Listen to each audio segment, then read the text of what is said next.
Bienvenue en Jésus-Christ. Salut et bienvenue à With Nous, notre communauté qui lit la Bible ensemble pour connaître les promesses qu'on a en Jésus-Christ, notre Sauveur, notre Seigneur et notre espérance. Aujourd'hui, nous commençons avec l'Évangile selon Marc, chapitre 1. Prédication de Jean-Baptiste. Commencement de l'Évangile de Jésus-Christ, Fils de Dieu, selon ce qui est écrit dans Ésaïe, le prophète. Voici, j'envoie devant toi mon messager, qui préparera ton chemin. C'est la voix de celui qui crie dans le désert. Préparez le chemin du Seigneur. Aplanissez ses sentiers. Jean parut, baptisa dans le désert et prêcha le baptême de repentance pour la rémission des péchés. Tous les pays de Judée et tous les habitants de Jérusalem se rendaient auprès de lui et confessa leurs péchés. Il se faisait baptiser par lui dans le fleuve du Jourdain. Jean avait un vêtement de poil de chameau et une ceinture de cuir autour des reins. Il se nourrissait de sauterelles et de miel sauvage. Il prêchait, disant, « Il vient après moi celui qui est plus puissant que moi, et je ne suis pas digne de délier. On me baisa la courroie de ses souliers. Moi, je vous ai baptisé d'eau.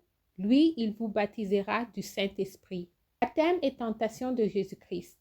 En ce temps-là, Jésus vint de Nazareth en Galilée, et il fut baptisé par Jean dans le Jourdain. Au moment où il sortait de l'eau, il vit les cieux s'ouvrir et l'Esprit descendre sur lui comme une colombe. Et une voix fit entendre des cieux ces paroles. « Tu es mon Fils bien-aimé, en toi j'ai mis toute mon affection. » Aussitôt l'Esprit poussa Jésus dans le désert, où il passa 40 jours tenté par Satan. Il était avec les bêtes sauvages et les anges le servaient. Commencement du ministère de Jésus-Christ. Après que Jean eut été livré, Jésus alla dans la Galilée, prêchant l'évangile de Dieu. Il disait, « Le temps est accompli et le royaume de Dieu est proche. Répandez-vous et croyez à la bonne nouvelle. » Vocation de 40 disciples. Comme il passait le long de la mer de Galilée, il vit Simon et André, frères de Simon, qui jetaient un filet dans la mer, car ils étaient pêcheurs. Jésus leur dit, « Suivez-moi, et je vous ferai pêcheurs d'hommes. » Aussitôt, ils laissèrent leur filet et le suivirent. Étant allé un peu plus loin, il vit Jacques, fils de Zébédée, et Jean, son frère, qui eux aussi étaient dans une barque et réparaient les filets. Aussitôt, il les appela et laissa leur père Zébédée dans la barque avec les ouvriers. Ils le suivirent. Jésus à Capernaum, enseignement de la synagogue, guérison d'un démoniaque. Ils se rendirent à Capernaum et le jour du sabbat, Jésus entra d'abord dans la synagogue et il enseigna. Ils étaient frappés de sa doctrine, car il enseigna comme ayant autorité, et non pas comme les scribes. Il se trouva dans leur synagogue un homme qui avait un esprit impur, et qui s'écria, « Qu'y a-t-il entre nous et toi, Jésus de Nazareth? Tu es venu pour nous perdre. Je sais qui tu es, le Saint de Dieu. » Jésus le menaça, disant, « Tais-toi et sors de cet homme. » Et l'esprit impur sortit de cet homme, on la jeta avec violence et on poussa un grand cri. Tous furent saisis de stupéfaction, de sorte qu'ils se demandaient les uns aux autres, « Qu'est-ce que ceci? Une nouvelle doctrine. » Il commande avec autorité même aux esprits impurs, et ils lui obéissent. Et sa renommée se répandit aussitôt dans tous les lieux environnants de la Galilée.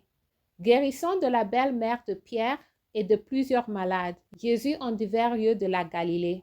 En sortant de la synagogue, ils se rendirent avec Jacques et Jean à la maison de Simon et d'André. La belle-mère de Simon était couchée, ayant la fièvre, et aussitôt on parla d'elle à Jésus. S'étant approché, il la fit lever en lui prenant la main, et à l'instant la fièvre la quittait, puis elle les servit. Le soir, après le coucher du soleil, on lui amena tous les malades et les démoniaques, et toute la ville était rassemblée devant sa porte. Il guérit beaucoup de gens qui avaient diverses maladies. Il chassa aussi beaucoup de démons, et il ne permettait pas aux démons de parler parce qu'ils le connaissaient. Vers le matin, pendant qu'il faisait encore très sombre, il s'éleva et sortit pour aller dans un lieu désert où il pria.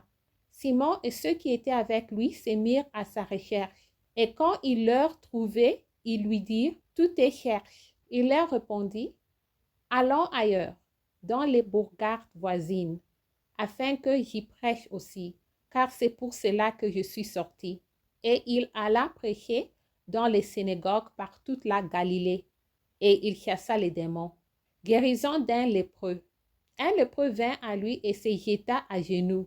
Il lui dit d'un tout supplia, « Si tu le veux, tu peux me rendre pur. » Jésus, ému de compassion, étendit la main, le toucha et dit, « Je le veux, sois pur. » Aussitôt, la lépreux le quitta et il fut purifié.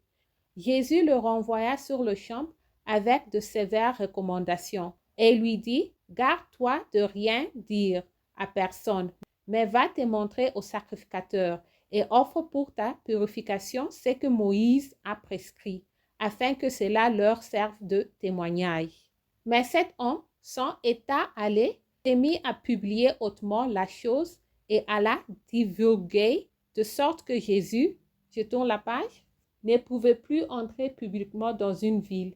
Il se tenait dehors dans les lieux déserts et l'on venait à lui de toutes parts. Merci d'avoir lu ensemble. J'améliore mon français en lisant la Bible. Restez en Jésus-Christ et shalom.